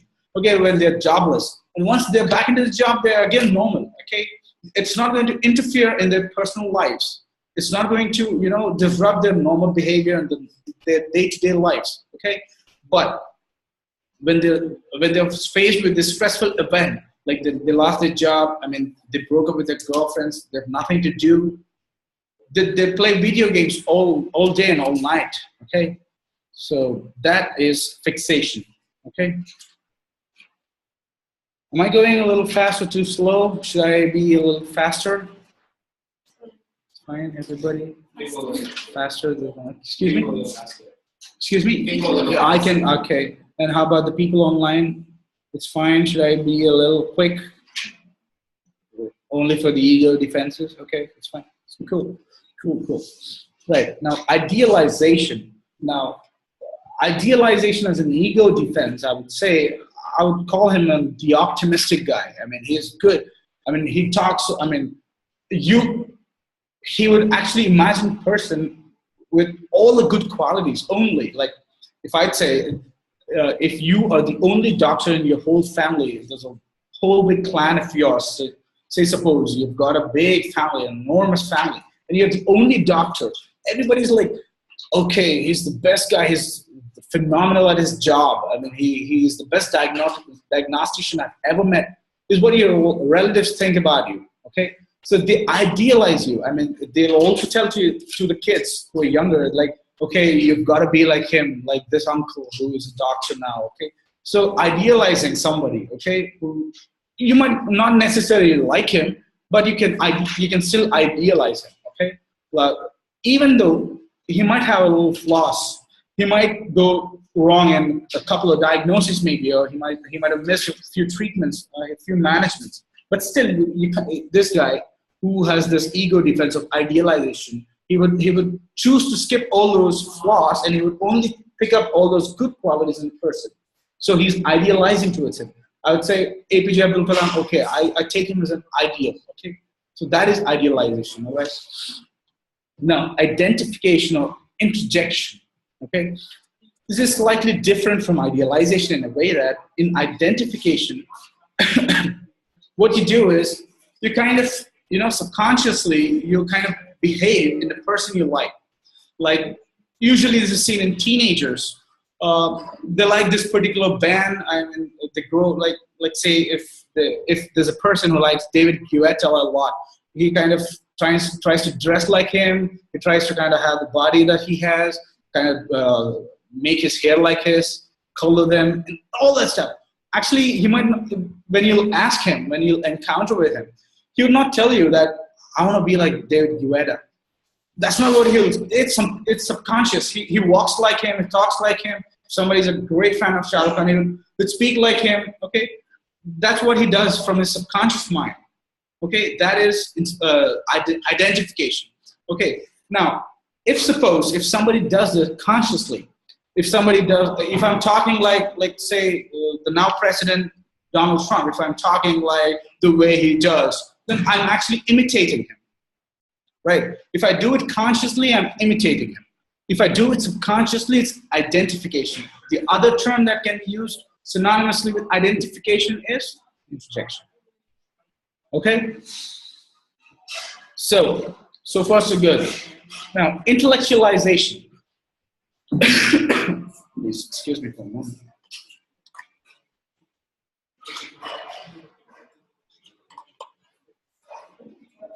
Okay, intellectualization. Now, there's this person who was diagnosed to have, like, say, again, pancreatic carcinoma. Now, in order to cope with this stress, he just want to show to people, he want to cope with this stress by talking to people about the good things about this. He's trying to, enlighten you with the knowledge that, yes, there's still a 1% chance. I know that somewhere down in Kerala, there's some new treatment that has come up, and it's probably very beneficial for people with pancreatic carcinoma. So there's still a chance for me. Although he was diagnosed to have pancreatic carcinoma, he's given like, you only have 6 months to live. He's trying to cope with that stress by talking to people and trying to show them charts, some figures from some bar graphs that, yes, there's this research going on in Atlanta, Georgia. Like they're developing this artificial pancreas. and there's something they can do about it. And he's all talking about it. He's trying to cope with that stress. Actually, he knows that he's not going to survive more than 6 months. But in order to cope with that stress, what he's doing is talking intellectually. He's giving you information. So that is one way of overcoming stress. That is intellectualization, okay? Now, isolation of affect. Now, this is commonly seen in people with depression and schizophrenia. We'll talk about it tomorrow, okay? With this schizophrenia and depression. And what happens in isolation of affect is, basically affect is emotions, anger, happy, morose, soreness, okay, joy, delightful. All these emotions, they all come under this affect, okay? Now, in isolation of affect, this person you're talking to is, by talking to a person, you usually can figure out, like, is he happy with us talking to, or is he like really angry with us? Just looking at his face, we can know. Like, I can just read out your face and know you're going through what I'm talking, or you're really not going through some question that you have. That I can make out of it. But in people who have this isolation of affect, the emotionless, okay? They don't show any emotion in their face or in their body language. They're just like sitting like this, and you talk to them, okay, Mr. John, I'm afraid you have, pilocytic astrocytoma. He would say, really? Okay. So what is this pilocytic astrocytoma? Okay. Then I come up to this person, I'd say, oh my God, the lottery that you just dipped in, I mean, you're lucky enough to win a $10 million, man. Come on, congratulations, let's party out. This is your reaction, right? And the winner, he's like, really? How much is $10 million? Okay, what should I be doing? I mean, you really can't make out, like, is he happy? Is he sad? What kind of feeling is he having? Okay, that is isolation of affect. He doesn't really show emotions. When you're happy, you're like pumping. You want to do things that you would like. This guy, he would still do things he would like, but he would not show them in his emotions, in his actions. Okay, that is isolation of affect. Now, passive aggression. Passive aggression, these are the nastiest guys. Like, you don't want to have any of these passive aggressive guys as your friends. Trust me. These are people who would show aggression passively. They won't yell at you at your face. These are the so-called backstabbers, I would say. What they'll do is they'll just, they want to do things that would not serve your purpose. You'd ask them to do this particular thing, and they would not do it purposefully, just to annoy you. Okay. Now, there's this patient who's hypertensive, and you're the attending physician.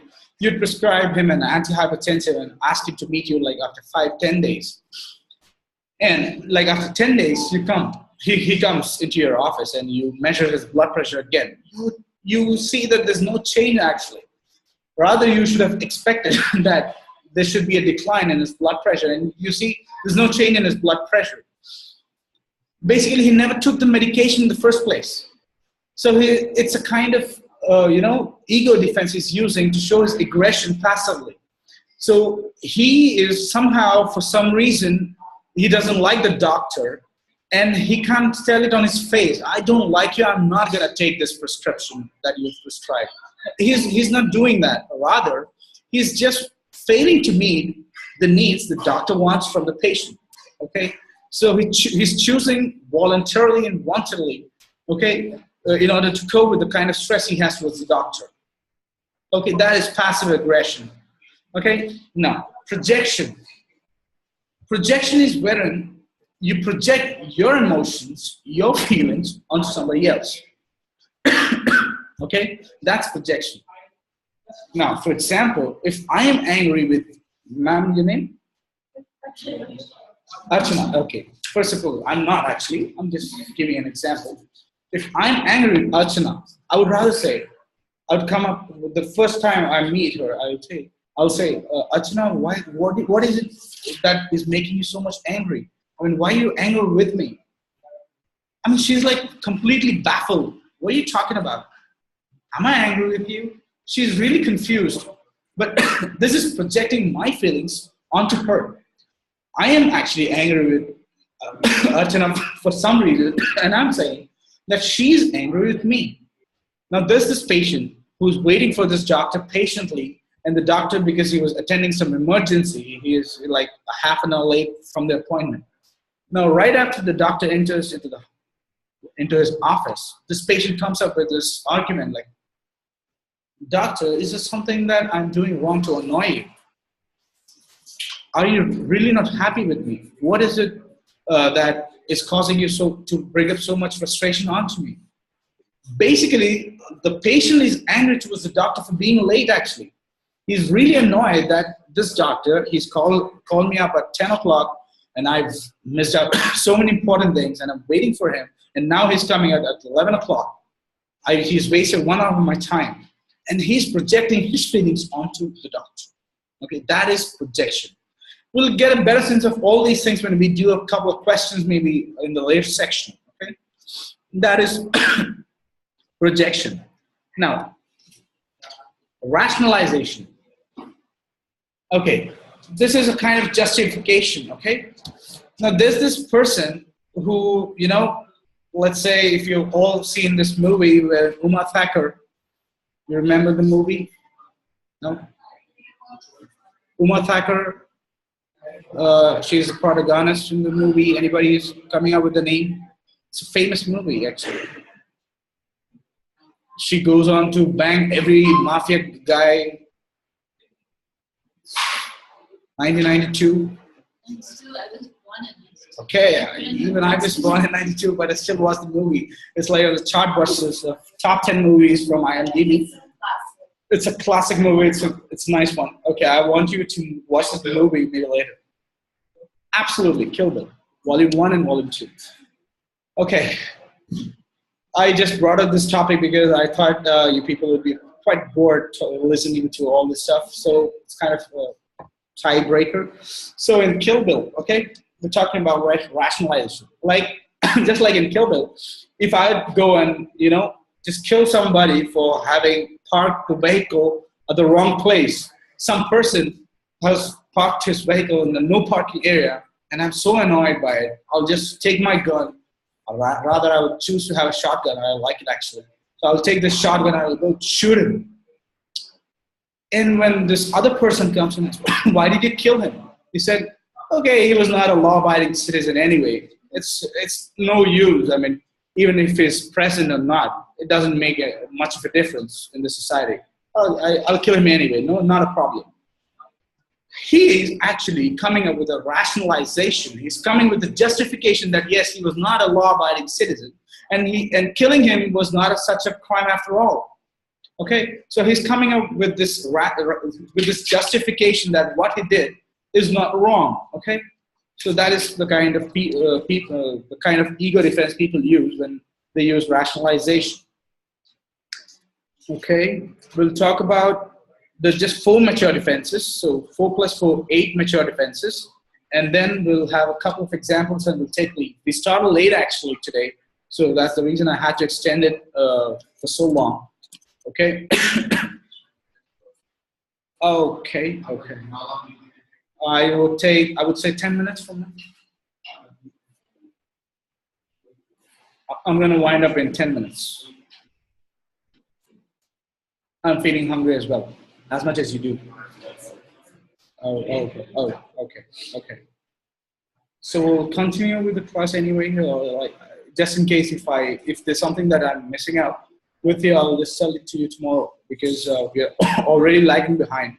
We actually had to finish biostatistics on the first day itself. We finished it today. Okay. Now we'll talk about reaction formation. So there's this terrible idea, there's this terrible thought that a person has, and he just want to get rid of it, and he just want to cope with that stressful event, and now he'll choose to do the opposite of what he has in his mind. If a person chooses to do the opposite of what has been troubling him, the kind of stress he has had. For example, I'm telling you, okay? For example, now there's this person who's actually so much attracted towards a girl in his class. Okay, let's say there's a guy who really likes this girl in his class. I mean, the day he met her, he's also a married person. He's also a married person. Okay, I beg your pardon. I really beg your pardon. This was the wrong example I was giving for reaction. I really beg your pardon. That was something else. Okay, reaction formation is there's this person in this class wherein he actually likes this girl, okay, in the class. But he would say to his friends that, look at that girl, she's terrible. I mean, look at her hair, look at her, the way she dresses. I really don't like talking. I don't really enjoy talking to her. If she's coming to the party, I'm not coming. I'm not coming. I'm really not coming. I don't want to face her. This is what, but if the other friends they say, come on, it doesn't matter. Come on, come on. Okay, it's just because all you guys are forcing that I'm accepting to come to the class.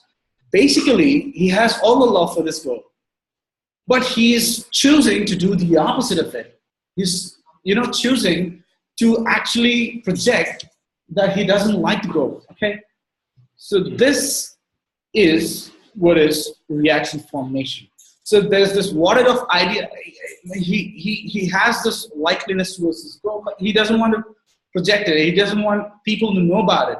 What he really will do is he'll choose to do the opposite of what he's having in his mind.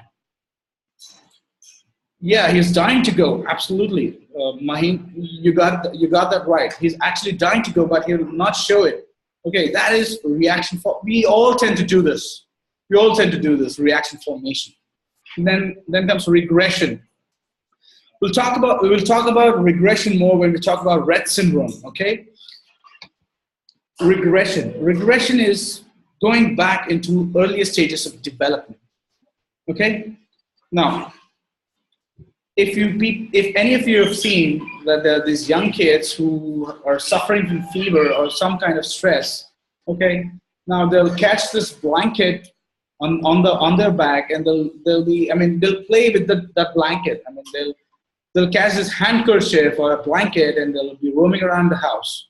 I have seen this. I mean, there's this little girl in my family who does this. I hope people might have seen this. There's this tiny little girls who are like in a stressful environment, and they kind of hang this kerchief on the behind, and they'll play with that, or a blanket, and play with that. Actually, it's a gesture. It's a gesture to show that in order to cope with the stress they're going through, they're connecting with that handkerchief or that blanket and assuming as if it's the umbilical cord, and they're still connected to the mother. I mean, they're still in the mother's womb. Back then, when the child was in the mother's womb, he was all cozy and comfortable. The environment was all good. He was all getting the best possible nutrition he would ever want to have.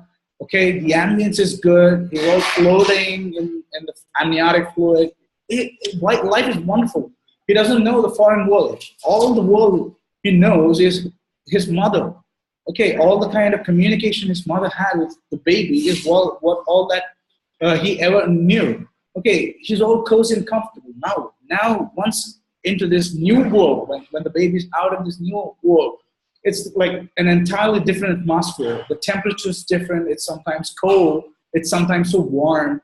And sometimes people yell at the baby for crying. And sometimes the mother and the father, they take really good care of it.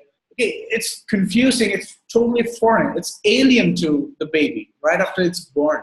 Okay, now the child, when she's 2 or 3 years old, she is like presented with similar kind of situation. She's put under some kind of stress, maybe some grave illness. She's suffering from fever. Okay. Now, in order to cope with the stress, what she'll do is she'll try to correlate that she's still within the mother's womb. She kind of calms herself down, saying that, okay, I'm still there with my mother. My mother is a lovely person, so she's going to take care of me. So that thing that she has in her hand is actually kind of, you know, making her repress. She's going back in time to earlier stages of development. Okay, another example, a classic example that you'll have on your boards is like, you have this person who's like 5 years old, or like say 8 years old, who's like toilet trained when he was like 3 years or 4 years. Okay, now there's a new person coming into the family. He's got a new sibling, a baby boy born to their mother. Okay, now obviously when the new child is born, the mother tends to show more kind of care towards the newborn baby. So he is now kind of a little withdrawn. I mean, he's not getting that emotional attachment, that kind of support that he used to get previously when there was nobody else and he was the only person lovable in the whole of the family. Now what he'll do is he'll start wetting the bed again. He'll go back into the time, like he's regressing back into early stages of development, and he'll start aneurysing. Okay, he's wetting the bed again. So that is regression. So there's a slight difference. You must be really careful. Okay, that's regression that we talked about. Now there is something called repression. Repression. I would rather want to use the board for this. For dealing with three things: repression, denial,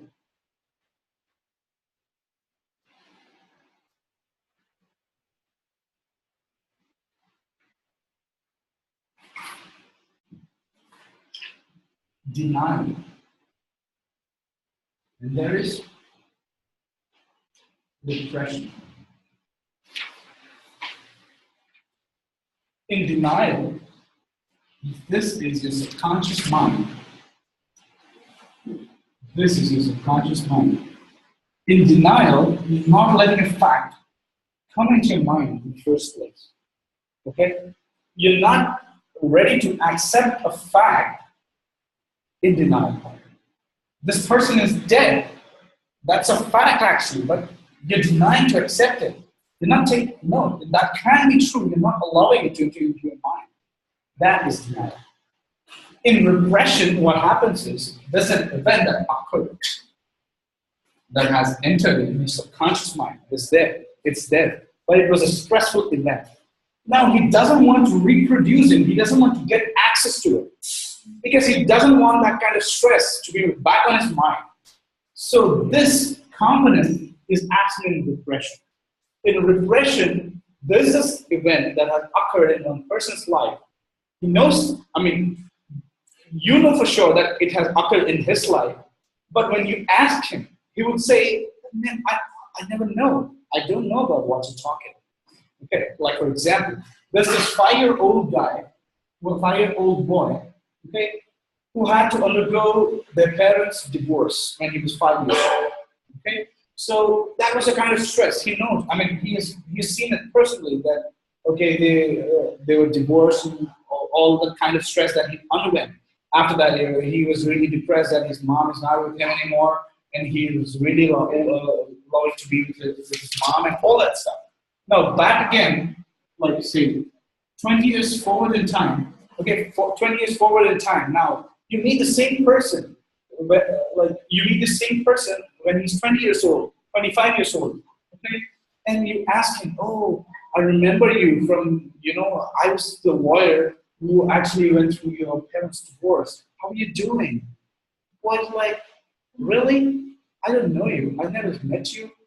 I really don't know you. My parents' divorce, yeah, it should have happened. I know that for sure. But did it happen when I was 5 years old and then I met you? And this guy, the lawyer, is explaining everything. And then you were brought to this new home and you had an injury on your foot when you were traveling. He doesn't remember any of it. He is choosing to repress that memory that would bring those stressful events back again. That is repression. There's a little difference between denial and repression. It's really important. This is most likely tested in your step 1 of BSMO. Okay. So that is regression. And the last ego defense, the immature ego defense, is splitting. Splitting, oh my, this is so interesting. I mean, This is really cool to watch, but not to have. Okay?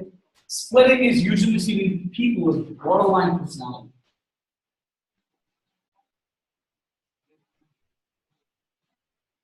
We'll talk about borderline personality and how they use splitting as a ego defense. Okay, tomorrow. And at this moment, I also want to, if you really want to watch a movie, maybe you can watch this movie, Fatal Attraction. Let me warn you, there's a little sexually explicit content in this movie, and if you want to watch, you're free to watch, and if you choose not to, that's your impression. But it's a good movie. It's on borderline personalities. Okay, so splitting is when there's either all good or all bad about a person. Like there's this person, you talk all the good things about him. Like he's the most wonderful and charming doctor I've ever met. I mean, he's a very good diagnostician. He's cool. He's handsome, and he's got a great sense of humor. I mean, he's superb. And the very next day, since he was like 5-10 minutes late, all of a sudden she'll be like, come on, you're talking about that doctor? He's the worst person I've ever met. There couldn't be anything worse than meeting him. He's the worst. I mean, come on, I don't want to meet him again. That's the kind of split these people have. I mean, normal people, it's like, okay, they can be good in a person, they can be bad in a person. It depends upon how much good he has or how much bad he has as to characterize who he is. That's what general people think about. But these people who are borderline, okay, they're like completely, they're like completely at the extremes. Either something is really, really cool or it's terrible. They can't have this balance, okay? They can't amalgamate a balance between, okay, there's some good, there's some bad, and we need to choose which one we would want to have. That they can't do it. And it's hard for these people to maintain relationships with their parents, with their siblings, with their friends, everybody. Okay, so that is splitting. This is the end of immature defenses. And we have just 4 mature defenses. We'll talk about it in a moment. Okay, we have sublimation, altruism, suppression, and humor. Okay, these are pretty simple and pretty straightforward. They're easy to understand and comprehend. Okay, sublimation. Sublimation is wherein there's this idea that is causing you stress, the basic idea that is really causing you stress, and you channelize it towards a course of action which is more socially acceptable, and it does not contradict with anybody's value system. Okay, basically it's like, now there's this child who was grown with an abusing father. Okay, this father, he's a stepdad, and he's always abusing this guy. Okay, like physically, all that, and he's grown up in such an environment. Now, if it choose to have a mature defense right from his childhood, if it choose to have, you can't literally cognitively choose to have a mature defense. Subconsciously, if he choose to have a mature defense, he would choose sublimation. And by choosing that, what he would do is, now he's really angry towards his dad. Like he doesn't treat me nice. Okay, but he doesn't want to show it on his dad out of the kind of humility and respect towards his dad. Rather, what he would do is he would choose sports wherein he can actually show his anger. He would rather be a pro in rugby or maybe boxing. Okay, this is more socially acceptable. It's a game. He can here the 2 things. He can actually show his anger. He can express his anger or all that frustration he has had over the course of all these years, and he can actually put that on.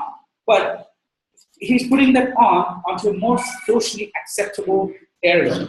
Okay, it doesn't conflict with a person's value system. He doesn't go on to fight with every single person he meets. Rather, he'll be a pro in rugby or maybe boxing or these kind of sports. He'll really perform well on these sports like kabaddi or something like that. Okay, so that is sublimation. So channelizing one's own emotions and thoughts into a course of action which is more socially acceptable and does not conflict with the value system of others. Okay? And then we'll talk about altruism. I wish I met with someone who's an altruistic, it would really change my life. Trust me, because these people are the most generous people.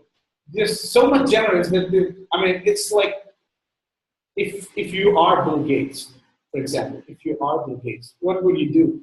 You would have a lot of property for your children, for yourself. You will keep all that aside, and maybe if you're a good person, you would donate. You would give something for the charity. All right, so that is what normal people do. But altruistic people, they're like completely over positive. They'll write all their will to the African nations. Maybe if I were Bill Gates, if I write all my will to African nations and have nothing for myself, I'm altruistic. Okay, who on earth does that? Okay, that is like I'll see this new poster on the roads that there's this guy who needs a kidney. And what I do is, okay, this person requires kidneys on dialysis. I have two, right? How about I'll donate one to that guy? Okay, I'll go. Okay, this is what even normal people do. If he's a good person, he'll go and donate his kidney. And right after he's coming out of the hospital, there's this old lady who's coming, sir, can you please donate one kidney for me? Now he knows that I only have one kidney, and for survival, I require one. What he would do is, okay, you're in pain? Come, let me help you. I'll donate my other kidney also. He knows that he's going to die, but that's the kind of, that's the kind of ego defense these people have. They're truly altruistic. Okay? They just want to help others to the extent that even if they lose their life, it's okay. Now, there's this person who wants a heart transplant. He would come to the doctor and say, sir, there's this guy who needs heart transplant. I'm ready to donate. The doctor is surprised. He would say, how about you? It's okay, doctor, even if I die, it's okay. I think I've done enough good. I just want to do this one good thing. Okay, that is what these altruistic people are like. And then suppression. Now,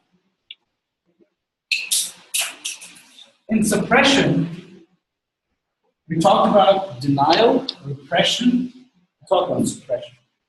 Denial, suppression, then repression. Okay. In denial, what was it like? Okay. In suppression, what is it like? Right? So far, so good. In suppression,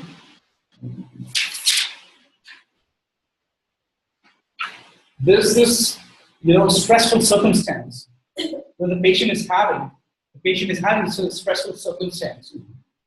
He can actually access it as well. He's not repressing. Okay? He can access it, but he chooses not to access it. He chooses not to access it. Okay? That is suppression. You're suppressing this weird thought that is coming all over again. Okay? You want to ward off this idea. So what you do is you suppress. Like right after the exam, you will have this kind of tension. Like, okay, I gave my step one. What's my score going to be? Or right 2 or 3 days prior to your results day, you will be all very tense, and you would then choose this suppression energy. You would say, okay, it doesn't matter. Whatever the score would be, so be it. Okay, I'm going to accept whatever it is. I choose not to take this, circumstance back into my life and be tense. I don't want to have palpitations out of it. Or rather, I'll go watch this Raiz movie or maybe some other movie, Xander Cage maybe. Okay, that is suppression. Okay, he chooses not to have that, that weird idea that is causing him all this stress. Okay, that is suppression. Okay, you got to get a good sense of that. Now, last thing and last for today will be humor. In humor,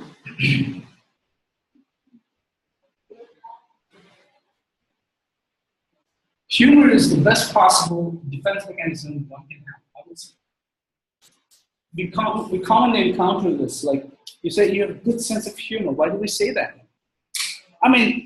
He is a guy who takes everything lightly. In our terms, we'll say, take light, right? he's a guy who's like so cool that even if he's given a stressful circumstance, he's like, okay, so be it, not a problem. And rather, he would convert it into a joke. Like if it say, dude, you just failed in your exam. And he's like, really? Oh, that's the best thing I have had for this year. I really wanted to fail in that exam. I mean, it's crap studying medicine. Who want to do medicine? Come on. I mean, he's joking about his own self. He's choosing that this stressful circumstance, he's choosing that, let me make it more funny in a way. It is his way of coping with this stressful circumstance, okay? So that is humor and that is all. So you got any questions on this? So far, we're really lagging behind. I thought we should be completing till amnesias actually for today. But because we started late, we had to postpone it. We have to postpone it now. So if there's anything that I can do to help make this better for you to understand, I would always welcome your critics and all that. So that is all for today. Tomorrow we'll talk about the rest of the things, and we'll also discuss a few questions based on ego defenses, because you're more likely to get 1 or 2 ego defenses on step 1. It's more likely. They'll give a condition and they'll ask you. Yeah, absolutely. What was Sublimation.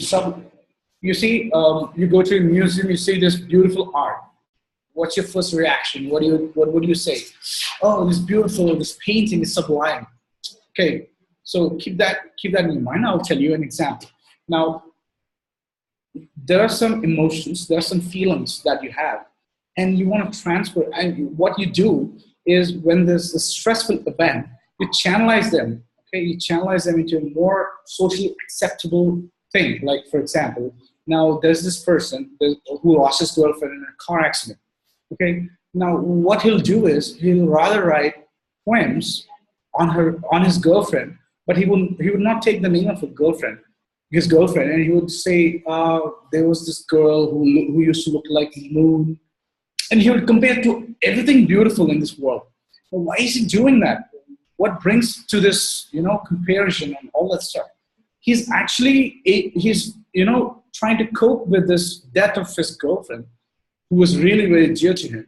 He's coping it in a way that people would actually accept it. Okay, if you're writing a poem about your girlfriend who's dead, in a more socially acceptable way, and he's actually basically trying to suppress that feeling that she's no more, and he's making her live in his poems. He's keeping her alive in his poems, or in the novel that he's writing. Okay, that is the way he's coping with the stress. So that is sublimation. So here is this person who is dead, and this is a circumstance, and he's channelizing that emotion into a course of action, which is writing poems. Okay, he's channelizing that into this course of action, which is more socially acceptable, and it doesn't conflict with. It doesn't conflict with anybody's interests as well. So that is sublimation. The patient, this person is using a more mature defense mechanism. Like, I'll give you another example. Maybe you'll kind of find it more easy to comprehend. Okay, now there's this girl, this little girl, who died in a car crash. Now, and the car crash happened because there was this reckless driver who was drunk, and he came and hit the car. And the father survived. He saw all that thing. He was there with the girl. Okay. Now, what he'll do is, yeah, sure. Now, what he'll choose to do is, every Saturday he's gonna write on a placard, and he's gonna hang there, and he'll stand there at that zone. That please don't drink and drive.